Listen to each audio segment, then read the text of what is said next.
تو ناظرین مجھے کہنے کا مطلب یہ ہے کہ آج یہ لاک ڈاؤن کے حالات میں حالات بہت ہی پریشان کن ہیں. آپ سے کوئی شکایت نہیں کرتا ہوگا لیکن مجھے فونز آتے ہیں, بے حساب فون آ رہے ہیں, بالخصوص مدارس کے محتمموں کے. اساتذہ کو تنخواہ نہیں دی جا رہی, اس میں غلطی محتمم کی نہیں ہے کیونکہ ان کے پاس فنڈ نہیں ہے. فنڈ آتا تھا رمضان میں چندے کے ذریعے سے, اور وہی جو لوگ چندہ دیتے تھے وہ کہہ رہے ہیں کہ بھائی مدرسے بند کر دو, تمہاری نسلیں نہیں رہیں گی اگر مدارس بند ہو جائیں گی.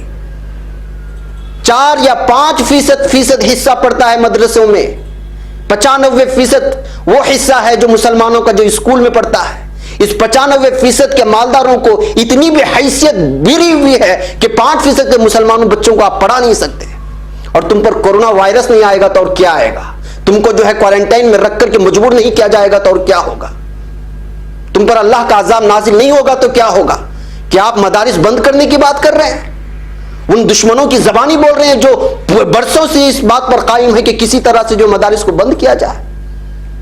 95% وہ مسلمان طبقہ جو اسکولوں میں پڑھتا ان کی نظر میں نہیں کھٹکتا, 5% بچے مدرسے میں پڑھتے ہیں, کچھ ٹوپی اور کچھ یہ نظر آتا ہے تو وہ جو ہے آپ کو کھٹکنے لگ جاتا ہے. اگر اللہ تعالیٰ نے آپ کو دولت دی ہے تو اس نعمتوں کے اوپر شکر بجا لائیے.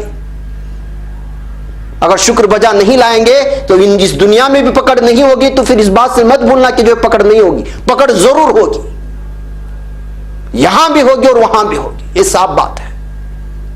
بہرکیف ناظرین تفصیلات تھی, چونکہ مجھے لگاتار یہ آ رہی تھی تو میں کچھ جذباتی بن گیا. ظاہر سی بات ہے کہ جو ہے جب آپ دے نہیں سکتے تو چلو یہ کہہ دو کہ بھائی ہم آپ کو اس سال نہیں دیں گے زکوٰۃ, کوئی بات نہیں, چھوڑ دو. اب مدرسے بند کرنے کی بات کیوں کر سک لگے؟ اسی لیے آپ لوگوں کی ذمہ داری ہے, گزشتہ سال اگر آپ نے کم دیا ہے مدرسوں کو, اس سال زیادہ دیجیے. آپ نے گزشتہ سال چندہ نہیں دیا, اس سال زیادہ دیجیے. آپ اگر گزشتہ سال بہت ہی کم دیا ہے تو آپ تھوڑا بڑھا دیجیے. اپنے مقامی علماء کرام کو سب سے پہلے ترجیح دیجیے, اپنے آس پڑوس کے مسجد کے ائمہ اور مؤذنین کو سب سے پہلے ترجیح دیجیے. ان کے گھر میں جا کر کے پوچھے کہ بھائی حال کیا چل رہا ہے. مدارس چل رہے ہیں تو ان کے اساتذہ سے جا کے, وہ کسی بھی مکتب فکر سے تعلق رکھنے والا ہو, مجھے اس سے کوئی مطلب نہیں ہے. مدرسہ مدرسہ ہے, وہاں دین کی تعلیم ہوتی ہے. بس آپ مدارس کا اور علماء کرام کا خیال رکھیں, اللہ تعالیٰ آپ کا خیال رکھے گا, ضرور رکھے گا. اگر نہیں رکھ رہے ہیں تو کم سے کم جو ہے تکلیف دینے والی بات بھی یہ نہ کہیں کہ مدرسے بند کر دو, اب نہیں لاک ڈاؤن کے درمیان میں ہوگا. مدارس چلانے والا اللہ ہے, اس کی دین کی بلندی اور سربلندی ہو کر کے رہے گی, اور مدارس کی جانب سے ہو کے رہے گی. ہم ہندوستان کو اسپین اور اندلس ہونے نہیں دیں گے, یہ صاف بات ہے, اور علماء کرام نے یہاں ٹھان رکھا ہے, اور یہی وجہ ہے کہ یہاں مدارس چل رہے ہیں. اور جب تک مدرسے چل رہے ہیں ہماری شناخت باقی ہے. یہ بات واضح اور صاف کر لیں ہمارا ہر وہ مسلمان جو اپنے آپ کو ماڈرن مسلمان کہہ کر کے مسلمان اور ٹوپی کی طرف جو ہے دشمنوں کی طرح سے انگلی اٹھا کر کے تبصرہ اور تنقید کرتا ہے.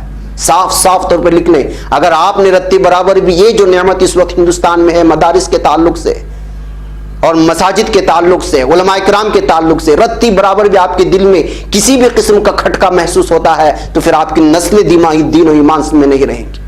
اس بات کو آپ لکھ لیں, جس چیز میں بھی لکھ لیں. اس اتنے بڑے ملک میں اگر آج دین قائم ہے, سر پہ ٹوپی, ہم اپنی پہچان کے ساتھ قائم ہیں, تو یہ مدارس کی ہی مرہون منت ہے.